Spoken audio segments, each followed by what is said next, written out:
আমি সাইকেল চালাচ্ছি, জিনিয়া সাইকেলের পেছনে বসে আছে। আমার বাবা আমার জন্য অনেক কষ্ট করে। এই মুহূর্তে আমার আম্মা জান স্কুল ছুটি দিল, আর আম্মা জানের জন্য অপেক্ষা করতেছি। আমি তাকে নিয়ে এখন বাড়ি চলে যাব। এই যে তোমার রনি আঙ্কেল দেখো এক টুকরা আম দিছে। কালকে রাত্রেই তো নিয়ে গেলে, আবার দিছে। প্রতিদিন খালি আম দেয়। আমার আম্মা জানকে নিয়ে আমি সাইকেল চালাচ্ছি, আর আম্মা জান আমার খুব একদম ক্লান্ত হয়ে গেছে। স্কুল থেকে না খেয়ে খেয়ে মুখটা শুকিয়ে গেছে, কেমন হয়ে গেছে সিনিয়া। অনেক সকালে স্কুলে আসছি আর সকালে খাওয়া দাওয়া করতে পারিনি। আর পিছনে দেখো আমার সাথে যারা পড়ে তারা আছে, ওই দেখো সকলে আমার ব্লগ ভিডিও বানানো দেখছে আর হাসতেছে। ওরা কেউ ক্যামেরার সামনে আসতে চায় না, হাসে খুব, ওই জন্য ওদেরকে আমি আর ক্যামেরার সামনে নিও না। তো এখন যেহেতু স্কুল ছুটি আছে আর বাসায় যাচ্ছি, তো রাস্তায় সবাই হাইটে হাইটে আসতেছে আর আমাকে দেখতেছে। আজকে প্রচন্ড মাথা ব্যথা করতেছে, শরীরটা হঠাৎ করে আবার অসুস্থ হয়ে গেল। কদিন আগে অসুস্থ আসলাম, আবার অসুস্থ হয়ে পড়ছি। দেখি আজকে আবার আব্বু আসছে, আমি যখন ক্লাসে ক্লাস করতেছি দেখি আব্বু এসে আমাকে ডাকতেছে। তারপরে এখন আব্বু সাইকেল চালাচ্ছে আর আমি পিছনে বসে আছি। আর আজকে আমাকে কষ্ট করে সাইকেল চালাতে হলো না, কিন্তু আব্বু বসে করতেছে। তোমার জন্য আমি অপেক্ষা করলাম অনেকক্ষণ ধরে যে কখন তোমার স্কুলটা ছুটি দিবে, সেই জন্য বাজারেই অপেক্ষা করছি। তারপরে ছুটি দিল, এই যে তোমাকে নিয়ে এখন যাচ্ছি। আমার বাবা আমার জন্য অনেক কষ্ট করে। শুধু আমি না, প্রত্যেকটা পিতা এবং মাতা প্রত্যেকটা সন্তানের জন্য অনেক পরিশ্রম করে, অনেক কষ্ট করে, শুধু সন্তানদের ভালোর জন্য, নাকি?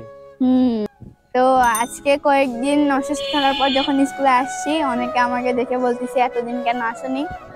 আমি বললাম এরকম অসুস্থ আসলাম। পরে স্যার ম্যাডাম দেখে অনেক খুশি হয়েছে যে আজকে হঠাৎ করে আসলা।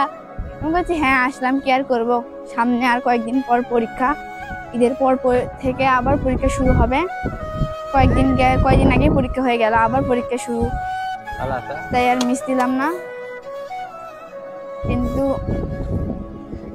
আচ্ছা পরীক্ষা হয়ে গেল কয়েকদিন হচ্ছে না, আবার 24 তারিখ থেকে পরীক্ষা।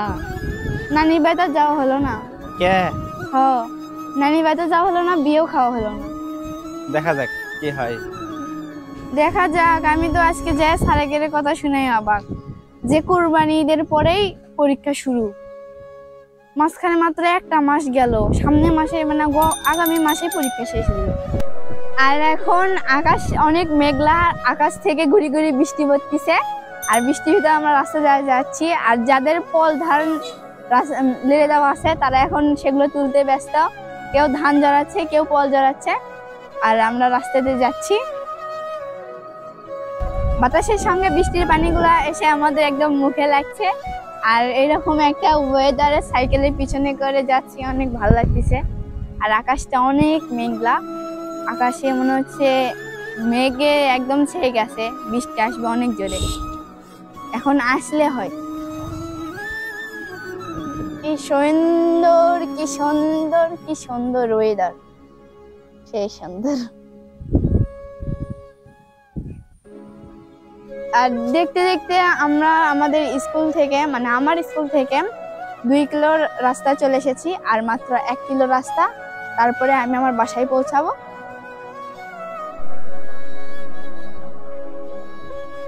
ওই দেখা যায় তাল গাছ, ওই আমাদের গা, ওইখানেতে বাস করে কানা বগির ছা। ও বগি তুই খাস কি, পান্তা ভাত চাস কি? পান্তা আমি খাই না, পুঁটি মাছ চাই না, একটা যদি পাই অমনি ধরে ঘাবুস ঘুবুস খাই। অনেক ছোটবেলায় পড়ছি এই কবিতাগুলো, আর এখন তাল গাছ দেখলে এই কবিতাগুলো মনে পড়ে যায়। ছোটবেলায় পড়ছি, সেই ছোটবেলার কবিতা তাল গাছ দেখলাম আর মনে পড়ে গেল। তো এখান থেকে এই রাস্তা থেকে আমাদের বাড়ি আর অল্প একটু, আর এখানে কিন্তু আকাশ থেকে অল্প পরিমাণে বৃষ্টি পড়তেছে। আর এখান থেকে দেখে মনে হচ্ছে আমাদের বাড়ির ওইখানে অনেক জোরে পানি পড়তেছে। দেখেন এই জায়গায় শুকনা শুকনা, আর ওই জায়গায় বৃষ্টি পড়তেছে। আমরা যাচ্ছি বাবা মেয়ে, আমি সাইকেল চালাচ্ছি, জিনিয়া সাইকেলের পেছনে বসে আছে। কেমন লাগছে মা? ভালো লাগতেছে। আমাদের দুঃখ কষ্টের কদিন থাকবি, আর মোটরসাইকেল কিনলে ভালো হলো নি? ইনশাআল্লাহ আল্লাহর রহমতে। বেশ টাকার কি করবা বলো, আল্লাহ দিলে এমনিতে ঠিক হয়ে যাবে ইনশাআল্লাহ। কবে যে হয় রে মা, ধীরে ধীরে থাকো। এটা একটা পরীক্ষা আমাদের জন্য। অবশ্যই। এখানে আসে দেখি আরো জোরে বৃষ্টি পড়তেছে। জোরে জোরে বৃষ্টি পড়েছে, গাটা ভিজে যায় নাকি বাড়ির কাছে যাইতে আমার যাইতে? গা ভিজে যাবি, স্কুল ড্রেস ভিজে যাবি। হোক, বাড়ির কাছে চলে যাচ্ছি। বাপরে, ওইদিকে শুকনা আর এইদিকে বৃষ্টি পড়তেছে।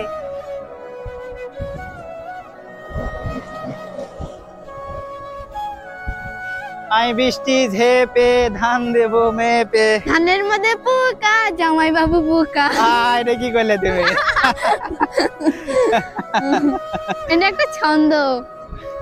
কিন্তু লাইনটা তুমি উল্টো করে দিলে, আমি অন্য লাইন কবার ধরছিলে। ওটা কি মাস্টার বাবু পোকা হবে? আমাদের বিলের সামনে যে কালকে নৌকায় করে আমরা ঘুরলাম না, হ্যাঁ, এর ব্লগ ভিডিওটা ম্যাম দেখছে, বুঝছো? আচ্ছা। তা ম্যাম দেখে বলতেছে, তোমরা কই গেছিলা? এত সুন্দর জায়গা, পানি, নৌকা চড়ে ঘুরতেছো। আমি কইছি ওটা কোথাও না, এটা আমাদের বাড়ির সামনে। হ্যাঁ, আমাদের বলছে বাড়ির কি? সামনে। তোমাদের বাড়ির সামনে, তাও পরে এত পানি, আবার নৌকাও পাইছো? আমি বলছি হ্যাঁ।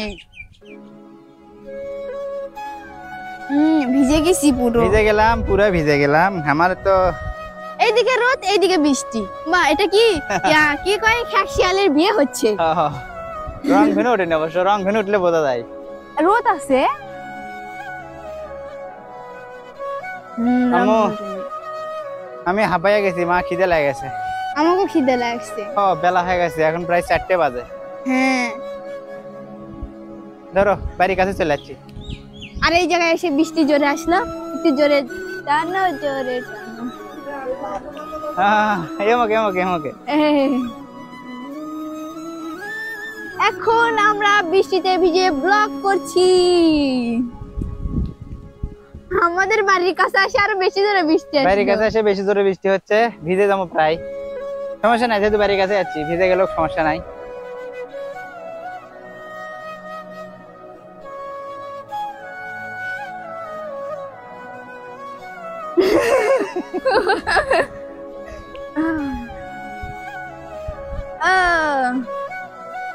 টগলি দৌড় শুরু করছে।